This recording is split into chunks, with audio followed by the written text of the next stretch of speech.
Serial actor Chandu suicide చేసుకున్నాడు, అందరికి తెలిసిన విషయమే. చందు సికింద్రాబాద్ రెజిమెంటల్ బజార్లో ఉంటాడు. దాదాపు 10 years అయింది ఇండస్ట్రీకి పోయి. చందుకు పెళ్ళై శిల్ప అనే వైఫ్ ఉంది, ఆమెకు కూతురు కొడుకు కూడా ఉన్నారు. తర్వాత సీరియల్స్లోకి ఎంటర్ అయిన తర్వాత 2015లో ఆయన యాక్టివ్గా అయినాడు. సీరియల్స్ ఆఫర్స్ వచ్చిన తర్వాత కోవిడ్ టైంలో ఆయన ఇంట్లో 1 year వరకు ఖాళీగా ఉండడం జరిగింది. ఆ తర్వాత ఆయనకు 2020లో యాక్సిడెంట్లో చనిపోయిన పవిత్ర పరిచయం అయింది. అప్పటికే పవిత్రకు పెళ్ళైన విషయం కూడా చందుకు తెలుసు, చందు కూడా పెళ్ళైంది. సో ఇద్దరు పెళ్ళైన కూడా ఒకరినొకరు ఇష్టపడి వాళ్ళు పెళ్లి చేసుకోవడం జరిగింది. వాళ్ళు మణికొండలో ఉంటున్నారు. సో ఇక్కడ చందు ఫస్ట్ వైఫ్ శిల్ప కూతురు కొడుకు వీళ్ళు ఇక్కడ రెజిమెంటల్ బజార్లో ఉంటున్నారు.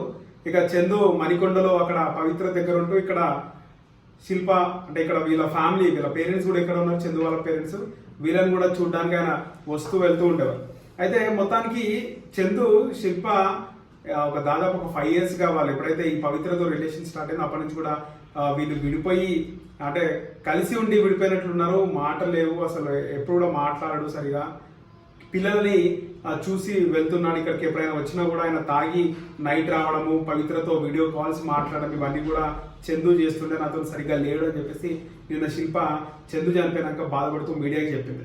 అలాగే చందు ఫ్రెండ్స్ని అక్కడ రెజిమెంటల్ బజార్లో కలిసినప్పుడు చందు మంచి పర్సన్ అని, ఎవరికి ఏమైనా అర్ధరాత్రి అయినా వస్తాడు, నిల్చుంటాడు, ధైర్యంగా ఉంటాడు. సూసైడ్ ఎవరైనా చేసుకుంటే కూడా సూసైడ్ ఎందుకు చేసుకుంటారు, పిరికి వాళ్ళు చేసుకోవద్దు, ధైర్యంగా ఉండాలి, బతికి మనం సాధించాలి, ఇట్లా భయపడి పిరికోన్లాగా సూసైడ్ చేసుకొని చనిపోద్దు, మన పైన డిపెండ్ అయ్యి చాలా మంది ఉంటారని చందు చాలా మందిని గతంలో ఎవరైనా సూసైడ్ చేసుకునే వాళ్ళని కూడా తిడుతూ ఉంటాడు చందు అని చెప్పేసి చెప్పడం జరిగింది. అయితే ఇప్పుడు చందుయే ఇలాంటి సూసైడ్కి ఆయన సూసైడ్ చేసుకోవడం చాలా బాధాకరం అని చెప్పేసి చందు ఫ్రెండ్స్ చెప్తున్నారు.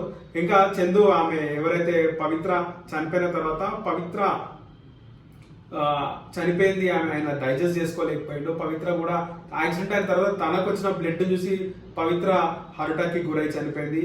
ఆయనకు స్పృహ ఉన్న కూడా పవిత్రను కాపాడుకుంటుండే అని చెప్పి ఫ్రెండ్స్తో చందు చెప్పిండు. మొత్తానికి పవిత్ర చనిపోయిన తర్వాత ఆమె మరణాన్ని తట్టుకోలేక చందు కూడా డైజెస్ట్ చేసుకోలేక 2-3 days ముందు కూడా ఆయన 2 days ముందు పోస్ట్ పెట్టడం, నేను కూడా 2 days నీ దగ్గరకు వచ్చేస్తా అని ఫేస్బుక్లో పోస్ట్ పెట్టినట్టు ఫ్రెండ్స్ చెప్తున్నారు. 2 days తర్వాత ఆయన మణికొండకు LIC పనులునే పవిత్ర చనిపోయింది, ఆ LIC పనులు చేసుకుంటా అని చెప్పేసి చందు మణికొండ ఇంట్లోకి వెళ్ళి సూసైడ్ చేసుకున్నాడు. సూసైడ్ చేసుకున్న తర్వాత ఫ్రెండ్స్ అక్కడికి వెళ్ళి ఓపెన్ చేద్దాం అనుకున్నాడు. పోలీసులు వచ్చి లేదు, ఫ్యామిలీ మెంబర్స్ ఉంటేనే ఓపెన్ చేస్తాము, లేకపోతే లేదు అని చెప్పి వాళ్ళ ఫాదర్ని పిలిపించి వాళ్ళ ఫాదర్ వచ్చినాక ఓపెన్ చేసి చూస్తే సూసైడ్ చేసుకున్నాడు అని చెప్పేసి వాళ్ళ ఫాదర్ చెప్తున్నాడు.